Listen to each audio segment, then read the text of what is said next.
ونصلي ونسلم على رسوله الكريم. أما بعد، فأعوذ بالله من الشيطان الرجيم. بسم الله الرحمن الرحيم.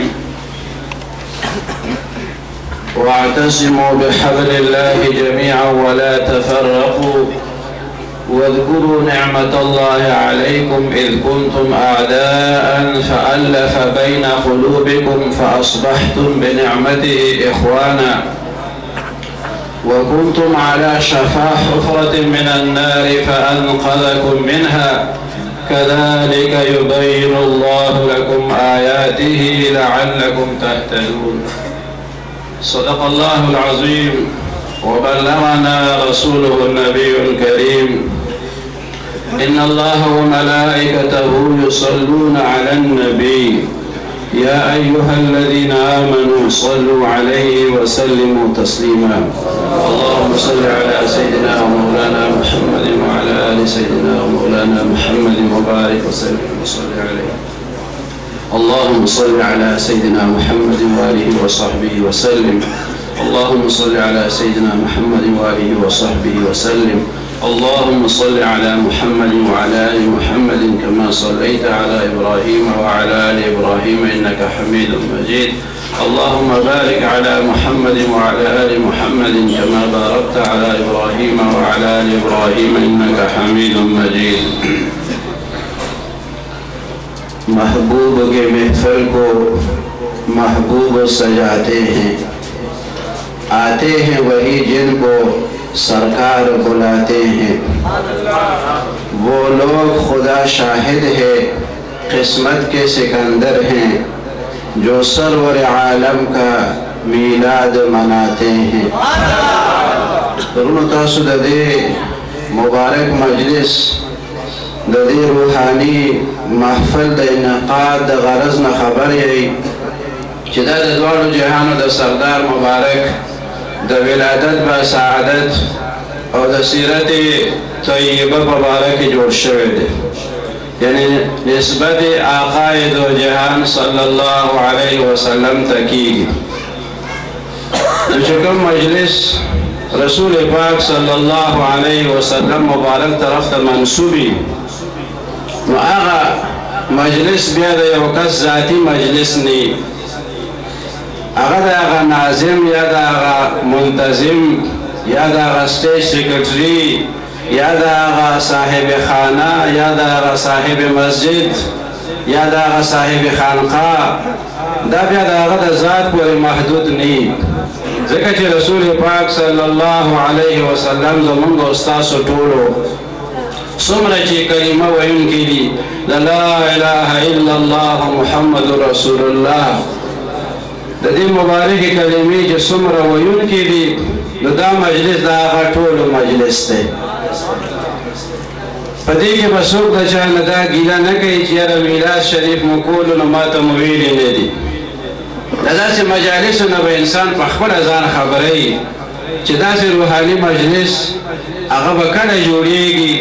चाहे के ज़ शिरकत हो तो मुबारक शिरकत बन ज़ख़्पल आगा वक्तुना मुबारक कम मा मदहतु मुहम्मदन बिमक़ालती वलाकिन मदहतु मक़ालती बिमुहम्मदी सल्लल्लाहु अलैहि वसल्लम। दरबार रिसालत शायर हज़रत हसन इब्न साबित रज़ियल्लाहु ताला अन्हु मुबारक फरमाई मा मदहतु मुहम्मदन बिमक़ालती वलाकिन मदहतु मक़ालती बिमुहम्मदी सल्लल्लाहु अलैहि वसल्लम। चिज़दा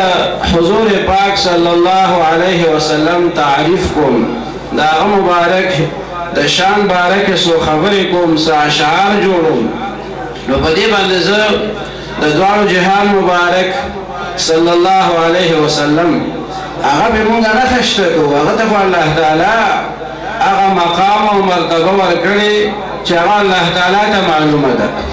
फ़ाक़ नबीयीन फ़ी ख़ल्क़िन व फ़ी ख़ुलुक़िन व लम युदानुहु फ़ी इल्मिन वला करमिन। आगा मुबारक हस्ती अंबियाए किरामों के पठोल बांधे फ़ौक़ियत अल्लाह ताला गतौर करे फ़ी ख़ल्क़िन व फ़ी ख़ुलुक़िन صورت کم او بصیرت کم اغا تمام کمالات هر یو پیغمبر ده چې الله تعالی ورکړي معجزات ورته ورکړي دي اغا ټول صفات او کمالات او معجزات اغا الله تعالی په نبی کریم صلی الله علیه وسلم کې راجمع کړي دي حسن یوسف دم عیسی ید بیضا داری آنچه خوبا همه دارند تو تنها داری ده حضرت یوسف علیه السلام حسن ده حضرت عیسی علیه السلام اغا دم ده حضرت موسی علیه السلام ید بیضا و عصا اغا تمام کمالات و صفات او معجزات د پیغمبرانو علیهم السلام چې هغه ځان ته لرل هغه ټول الله تعالی په حضور پاک صلی الله علیه وسلم مبارک کې راجمع کړي دي نبی کریم صلی الله علیه وسلم مبارک دا هغه تعریف چې مونږ کوو نو دې سره مونږ هغه نه خشته کوو بلکې وایي دا هغه تعریف چې کوو دا هغه تذکره چې کوو دا هغه مبارک بیان چې کوو نو هغې سره مونږ هغه خپل مجلس خشته کوو ولكن مدحت مقالتي بمحمد صلى الله عليه وسلم وإذا خپل مقاله او خپل بیان او خپل اشعار هغه باندې باندې خشته کوم ځکه چې د حضور پاک صلی الله علیه وسلم ذکر کیږي نو هغه ځای کې د رب العالمین رحمتونه نازلي جہاں ذکر رسول ہوتا ہے وہاں رحمتوں کا نزول ہوتا ہے مونږ د دغه لپاره دا تذکیره کوو چې د الله تعالی هغه رحمتونه او هغه برکتونه په مونږ باندې نازل شي د ذکر رسول صلی الله علیه وسلم مجلس کې شرکت د ډېر لوی سعادت الله تعالی دې بار بار دا سعادتونه زموږ او ستاسو نصیب کړي کوم آیت مبارک چې ما لوستی دی دغه آیت شریف کې الله تعالی فرمای واعتصموا بحبل الله جميعا ولا تفرقوا اے خلقو تاسو د الله تعالی پر اسه باندې کلکې منګولې ولګوئ اعتصام بالکتاب والسنه په قرآن او په حدیث باندې کلکې منګولې تاسو ولګوئ ولې ذکر چې قرآن و حدیث است شفای دل رنجور قرآن و حدیث است شفای دل رنجور قانون و اشارات و شفارا نشناسیم ما هر که خواندهیم فراموش کردهیم الا حدیث یار که تکرار میکنیم شاعر وی چې زه د قرآن او د حدیث هغه تذکره قرآن او حدیث دینی تعلیمات دا د زخمی زړونو لپاره شفا ده قرآن او حدیث است شفای دل رنجور د غمزده د زړه علاج چې دی نو هغه څه دی هغه قرآن او حدیث دی قرآن او حدیث است شفای دل رنجور قانون و اشارات و شفارا نشناسیم هغه کتابونه چې هغه د دین د تعلیماتو مطابق نی په هغې کې مونږ خدای ته نه نږدې کېږو په هغې کې معرفت نه حاصلېږي په هغې کې د نبي کریم صلی الله علیه وسلم د محبت خبره نی هغه کتابونه هم د سره نه پېژنم ما هر چه خواندهیم فراموش کردهیم ما وی په مدرسو کې سبق ویلی دی په کالجونو کې مې سبق ویلی دی خو چې څه مې ویلي هغه هر څه مې هېر کړي دي صرف د مدینې منورې د جانان خبرې راته یادې دي ما هر چه خواندهیم فراموش کردهیم الا حدیث یار که تکرار میکنیم نو د نبی کریم صلی الله علیه وسلم تذکره دا د زخمی زړونو دپاره شفا ده محمد د بیچاره و چارهګر دی محمد دی هر دردمن لره دوا محمد د ګمراهانو رهنما دی محمد دی د ړندو د لاس عصا کرنا ده پیروي د محمد ده ګڼه نشته په جهان بله رڼا خدای وګڼه بېشکه چې بنده دی نور کل واړه صفات دی پر اختیار نبوت په محمد باندې تمام شو نشته پس له محمده انبیا زه رحمان د محمد د در خاکروب یم که مې نه که خدای د دې دره جدا دغه دعا الله تعالی دې زمونږ د طرف نه په خپل دربار کې قبول کړي او دربار رسالت سره مضبوط تعلق دې الله تعالی زمونږ نصیب کړي. نو دغه آیت مبارک الله تعالی حکم کوي چې تاسو منګولو لګوي په قرآن او په حدیث باندې، په کتاب او په سنت باندې، حبل الله باندې. حبل رسې ته ویل شي، قرآن مجید ته حبل ویل دی. الله د خپل کتاب د هغې د اسلوب هغه حکمتونو باندې خبر دی، خو عام ذهن هم په دې پوهېږي چې دا حبل چې دی رسې، په رسۍ باندې یو شی د لاندې نه په بره باندې راخې جوړې کېږي. یو شی چې ښکته وي او ته وغواړې چې دا زه په بره باندې راخېجوم، نو د هغې لپاره خلک رسۍ استعمالوي. د کوهي نه اوبه چې دی نو د رسۍ په ذریعه راخېجولی شي. اوس که د موټر په ذریعه راخېجېږي یا په نورو مشینونو باندې راخېږي، نو دی هم دا تصور د رسۍ نه اخیستی دی. بوکه شي نو د ښکته نه په بره باندې د رسۍ په ذریعه راخېجولی شي. دې کې موږ ته الله تعالی دا ښیي چې تاسو د پستۍ نه اوچتوالي ته او عظمت طرف ته راتلل غواړئ، نو تاسو به په کتاب او په سنت د نبی کریم صلی الله علیه وسلم په هغې باندې به منګولې لګوئ. ان الله يرفع بهذا الكتاب اقواما ويضع به آخرين. بشک الله تعالی په دې قرآن شریف سره ډېر قومونه چې دین هغه پورته کوي او ډېر خلک چې هغه د دې د تعلیماتو خلاف ورزي کوي هغه یې راښکته کېږي. نو دا پس چې دی دا به څه سره اوچتېږي، د لاندې نه به خلک څنګه بره کېږي. قوت عشق سے ہر پست کو بالا کر دے، قوت عشق سے ہر پست کو بالا کر دے، دہر میں اسم محمد سے اجالا کر دے. د نبی کریم صلی الله علیه وسلم تعلیمات سره به تیارې ختمیږي او رڼا به ورسره راځي. د ذلت نه به انسان خلاصیږي او عظمت هغه اوچت مقام ته به رسي. په څه باندې؟ په تابعدارۍ د نبی کریم صلی الله علیه وسلم.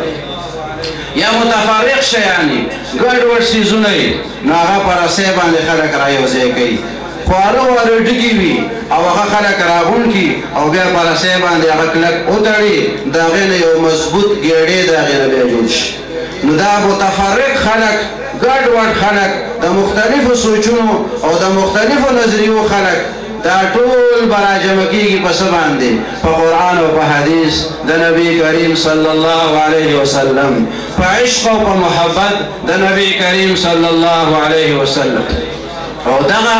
د اتحاد ذریعه هم دغه عشق رسول دی، ذات اقدس د نبی کریم صلی الله علیه وسلم. په دغه باندې دا ټول مسلمانان چې دي دا راجمع کېدی شي. دې کفارو دا اندازه لګولې ده چې د نبی کریم صلی الله علیه وسلم عشق او محبت د دې خلکو په زړونو کې وي، نو بیا موږ په دې باندې غلبه نشو حاصلولی.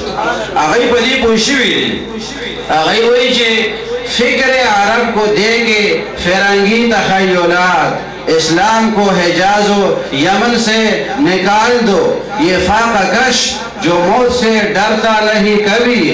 روح محمد اس کے بدن سے نکال دو. دا غی سوچ دے، دا غی فکر دے چې دا عرب او دا مسلمانان دای کې د نبی کریم صلی الله علیه وسلم محبت موجود دی، او کومې پورې چې دا محبت په دای کې وي نو په دای باندې موږ غلبه نشو حاصلولی. هغه وایي د مسلمانانو ته او د عربو ته یورپي تخیل را وړاندې کوي. فکر عرب کو دے کے فرنگی تخیلات، هغه د فرنګیانو هغه تخیلات، هغه نظریات، هغه ازادي، هغه مادیت، هغه بهایي، هغه د مسلمانانو ته رادن نه کوي. هغه به د دوی نه هغه مینه او محبت د پیغمبر علیه السلام وځي. و اسلام به موږ د حجاز نه او د یمن نه نور په کومه طریقه باندې وباسو. مسلمان ته کوي کلمه مه وایه، مونځ مه کوه، نو بیا خو نه مني. راشه داسې یو پروګرام جوړ کړه چې عشق رسول صلی الله علیه وسلم د خلکو د زړونو نه وځي، محبت نه خلک محروم شي، محبت ته شرک ویل شي، بدعت ورته ویل شي، ناروا ورته ویل شي، کفر ورته ویل شي، نو دا خلک به د محبت په هغه جذبه کې کمزوري شي، د دوی هغه طاقت به کمزوري شي. نو دوی وایي دا روح محمد اس کے بدن سے نکال دو. مسلمان که ژوندی دی نو د نبی کریم صلی الله علیه وسلم د محبت د وجې نه ژوندی دی. د مسلمان روح چې دی هغه محبت د نبی کریم صلی الله علیه وسلم دی. او که دا د محبت دا روح متویستو نو بیا یو لاش پاتې شو، بیا یو ډانچه پاتې شوه، بې روحه ډانچه ده. نو هغوی وایي چې فکر عرب کو دے کے فرنگی تخیلات اسلام کو حجاز و یمن سے نکال دو، یہ فاقہ کش جو موت سے ڈرتا نہیں کبھی. دا مسلمان خودی چرم دا مرد نه یریږي، دی خو مرد ته غاړه غټې ورځي، دا خو په مال او سر باندې تیر هر څه نه تیر دی. نو دا سړی دی به د دې جهادي جذبې نه او په دین باندې د منګولو ډګولو نه په کومه طریقه باندې موږ وباسو؟ روح محمد اس کے بدن سے نکال. بلا لاره نشته، بلا طریقه موږ سره نشته، بلا ذریعه د مقابلې موږ سره نشته. بس داسې وکړئ چې دا روح محمد چې دی صلی الله علیه وسلم دا وایي د دې مسلمانانو د زړونو نه ایستل غواړي. په هغه منصوبه باندې، په هغه ایجنډه باندې، په هغه منشور او پروګرام باندې هغوی لګیا دي، مختلفې منصوبې جوړوي. مونږ مسلمانانو ته هم پکار دی چې د هغوی د منصوبې نه ځان خبر کړو، چې هغوی د عشق محمدي صلی الله علیه وسلم او د دې مبارک محبت د دین د مسلمان د محرومه کولو کوشش کوي. نو مسلمان ته بیا غیرت پکار دی، مسلمان ته دینی جذبه پکار ده چې دی زموږ نه د نبی کریم صلی الله علیه وسلم هغه محبت ایستل غواړي. د دربار رسالت سره چې زموږ هغه کوم ربط او کوم تعلق دی هغه دی ختمول غواړي، هغه دی کمزوري کول غواړي. نو موږ به دا خلک همیشه دپاره خپل دشمنان ګڼو چې دا زمونږ دشمن دی چې مونږ د مدینې د جانان نه جدا کوي او د هغه مبارک سره زمونږ نسبت د کمزوري کولو کوشش کوي. نو مونږ به هر هغه ازم د ناکامه کولو کوشش کوو چې څوک زمونږ د دې ربط په لاره کې رکاوټ اچوي. تاسو به په خبره باندې پوه شوئ. انشاءاللہ العزیز اللہ تعالیٰ پا مدد سرا او دا نبی کریم صلی اللہ علیہ وسلم دا مبارک و تعلیمات و پا برکت سرا بکخیر انشاءاللہ منگا دا تمام و کفری طاغوتی شیطانی طاقتون مقابلہ کرو. تیاری دے مقابلے دا ان الشیطان لکم عدو فاتخذوه عدوا. بیشک شیطان ستاسو دشمن دی. دا مونږ ته رب العالمین فرمای، دا مونږ ته خالق کائنات فرمای ان الشیطان لکم عدو، بیشک شیطان ستاسو دشمن دی. فاتخذوه عدوا. نو تاسو هم دې په دشمنۍ باندې ونیسئ. شیطان مو دشمن دی، تاسو هم ورسره دشمني وکئ. نو شیطان چې په څه خفه کېږي پکار دی چې مونږ هغه کارونه وکړو، او چې په څه خوشحالېږي چې د هغې نه مونږ ځان وساتو. کوم ملګری چې په سلوک او په طریقت کې داخل شي دا شیطان ورپسې ډېر زور لګوي چې دا سړی جوړې زما د ګوتو نه وځي، وسوسې ورته ډېرې راشروع شي. بعضې ملګري چې داسې غافله غوندې زندګي تېروي هغوی د وسوسو شکایت نه کوي، خو چې کوم سړی غواړي چې زه د ذاکر شم، زه د تهجد گزار شم، زه د تلاوت کوم، زه د شریعت پابند زندگی تیره کم، بس هغه پسې زور ډېر لګوي چې یاره دا وسوسې ورته واچوم چې د دغې منزل نه په بل طرف باندې واړو. نو اکثر سالکان او صوفیان ملګري دا طلبا حضرات و یاره وسوسې راته ډېر راځي. یو ملګري و یاره شیطان مې ډېر تنګوي. نو ما ورته وایي چې شیطان دې تنګوي نو ته هم تنګوه. شیطان دې تنګوي نو مقابله دا ده چې ته هم تنګوه، چې ته په څه باندې خپل منزل مقصود ته رسې، کوم هغه مقصد اصلي زمونږ دی هغې ته چې مونږ پسې رسو پکار دی چې هغه کوشش مونږ بیا نور هم تیز کړو. چې دې د جمع په مونځ باندې خفه کېږي دا شیطان، پکار دا ده چې د جمع د مونځ نه هم 10 منټه مخکې جومات ته راشي. چې دې ستا په 4 رکعته تهجد باندې خفه کېږي نو بلې شپې ته کوشش وکړه چې 8 رکعته تهجد وکړي. مقابله دې ته وایي. دا خو مقابله نه ده چې هغه ته وایي چې بانګې وسوې او اوس خیر دی لږ دمه وکړه وروسته به مانځه ته لاړ شي ښه اذان اوس وشو نو لمونځ به سهار ته کېږي بیا اذان خو دې لپاره وشو چې بس هغه خپل کارونه پرېږدئ او راشئ کامیابۍ ته راشئ لمونځ ته راشئ فلاح ته راشئ عبدالله ابن مبارک رحمت الله علیه ډېر لوی شخصیت تېر شوی د هغه مبارک دور کې یو لوهار و یو عام غوندې سړی و عبدالله ابن مبارک صاحب خوب ولیدو وایي چې دغه لوهار چې دی په آخرت کې په جنت کې زما سره دی خوشحاله شو چې خدای پاک ما ته د جنت یو ځای راکړو لیکن حیران شو یو عام غوندې لوهار او هغه یو ځای کېږي د یو ډېر لوی محدث سره د یو ډېر لوی ولی الله سره په جنت کې یو ځای مقام ورته میلاویږي واقعي د حیرانتیا خبره ده هغه لوهار نه خلکو تپوس کولو چې پلانکي ستا کوم یو عمل داسې دی چې هغه ډېر ناشنای د نورو خلکو نه هغه ورته وایي زه بس یم او زما عمل بس وي ټوله ورځ په دنیا پسې اخته یو او په دغه د دنیا د ګټلو هغه کوشش وي خو دومره ده چې د جومات نه د الله اکبر آواز واورم نو که ما سټک اوچت کړی نو هغه بیا نه راخلاصوم هغه په کلاره باندې کېدم اوسپنې ته بیا یو ګزارم نه ورکوم ویم د الله نوم واغستی شو بس اوس به زه دا دنیاوي کار هم په دې ځای باندې پرېږدم دا نور کارونه به هله کومه چې زه لاړ شم او خپل رب ته هلته په جومات کې سجدې ولګوم دغه یو کار راکې شته وایي په دې عمل باندې دی الله تعالی د عبدالله ابن مبارک صاحب سره یو ځای کړی د الله جل شانه د نوم قدر د هغې احساس د هغه حکم هغه منل هغه چې یو سړی کوي نو الله جل شانه هغه سره دومره مدد کوي نو د شیطان هغه مقابله هغه هر وخت جاري ساتل پکار دي دا نه چې بس د دین پیغام چې دی نو هغه مونږه مولیانو ته پرېښی دی او باجوړ استاذ به یې کوي او تیرا استاذ به یې کوي نبی کریم صلی الله علیه وسلم زمونږ استاذ ټولو رهبر او رهنما دی او زمونږ کامیابي بغیر د هغه د اتباع نه نشي کېدی نشي حاصلېدی پکار دی چې مونږ د هغه مبارک در سره د هغه دربار سره د هغه مبارک د سنتو سره د هغه مبارک تعلیماتو سره ځان ښه کلک او مضبوط کو واعتصموا بحبل الله جميعا ولا تفرقوا مسلمانانو تاسو په تفریقو کې مه غورځېږئ ډلې ډلې کېږئ مه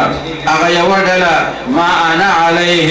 واصحابي هغه ډله د نبي کریم صلی الله علیه وسلم وایي چې زه به یم او زما صحابه دي بس هغه لاره تاسو اختیار کوئ نو تاسو به هله مراد ته رسئ او هله به تاسو فلاح مومئ نو لا تفرقو نوې نوې ډلو کې تاسو مه شاملېږئ فرقه پرستي مه کوئ واعتصموا بحبل الله جميعا ولا تفرقوا واذكروا نعمة الله عليكم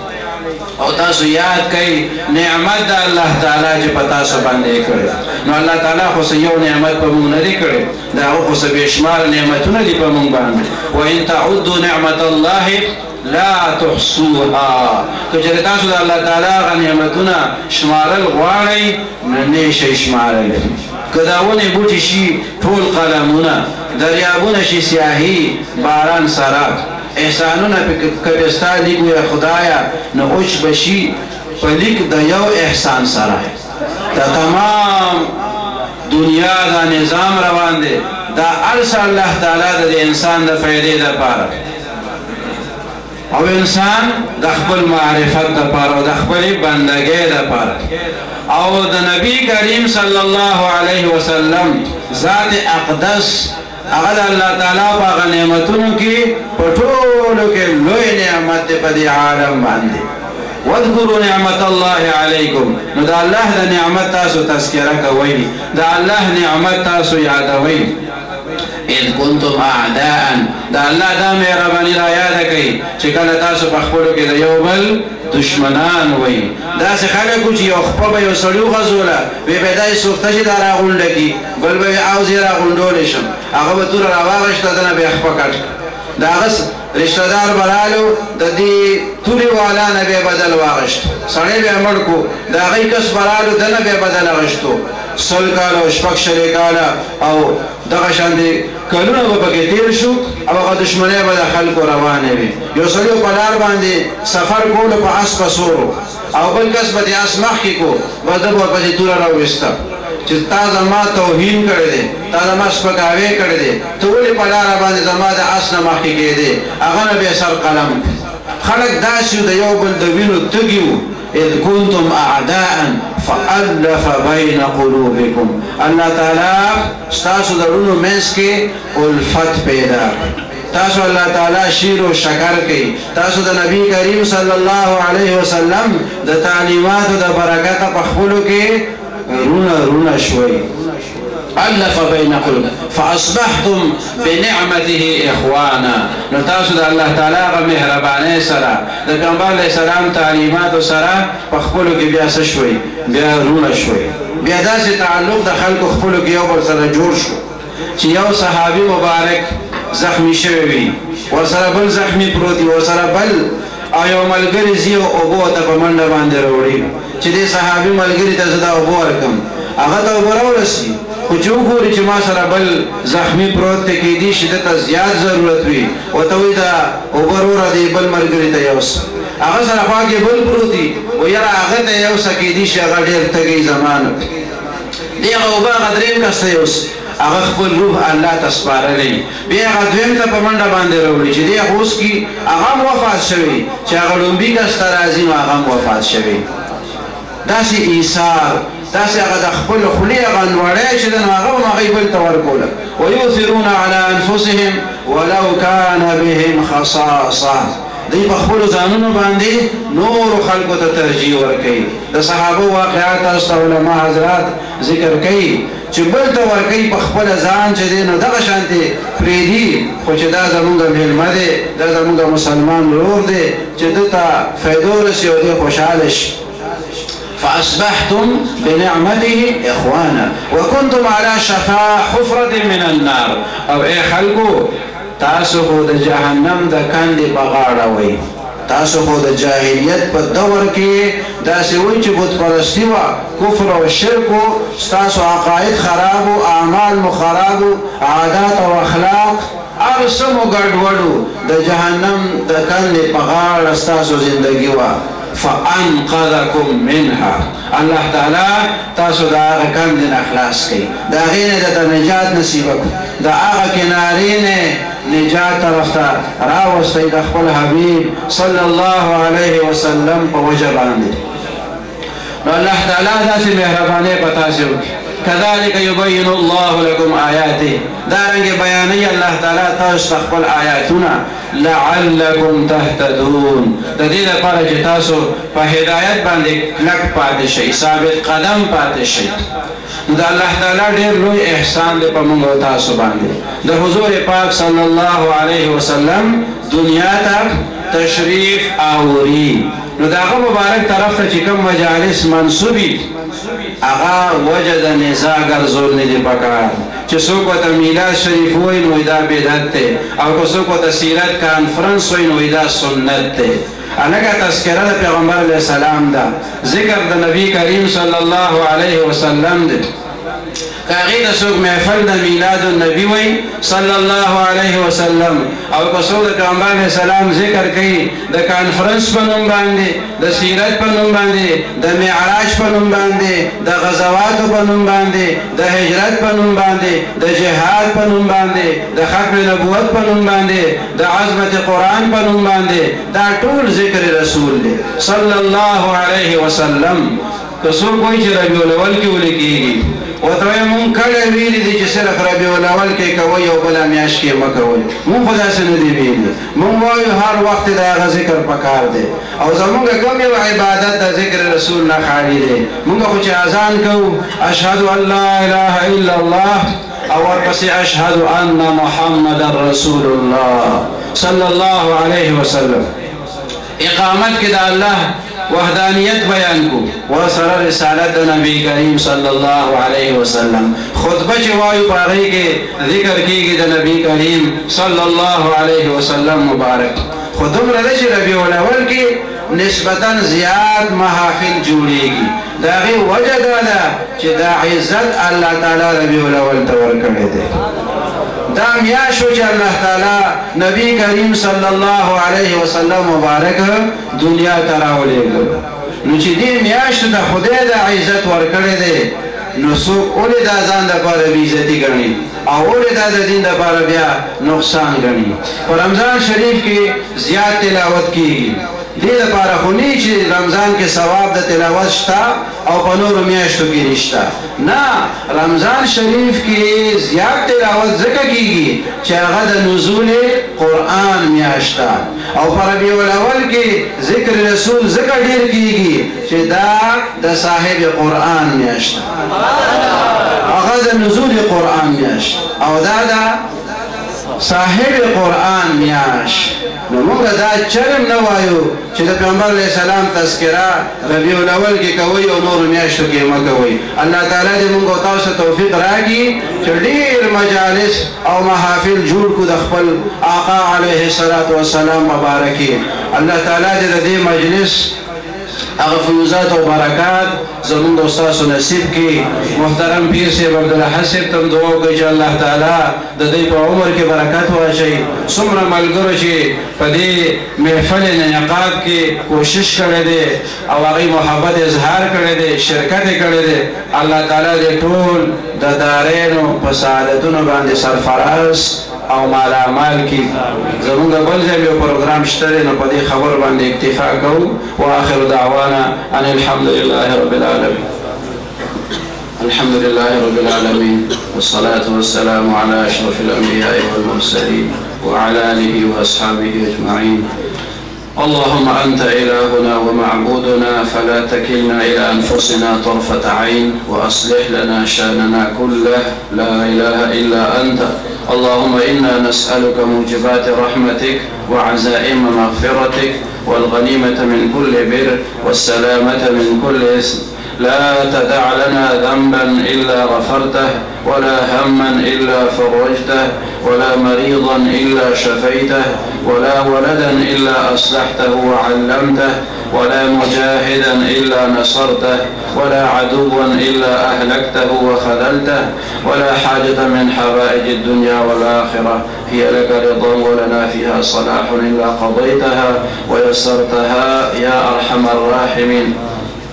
رب اجعلني مقيم الصلاة ومن ذريتي ربنا وتقبل دعاء ربنا اغفر لي ولوالدي وللمؤمنين يوم يقوم الحساب وصلى الله تعالى على خير خلقه سيدنا ونبينا وشفيعنا محمد وعلى آله وأصحابه أجمعين برحمتك يا أرحم الراحمين.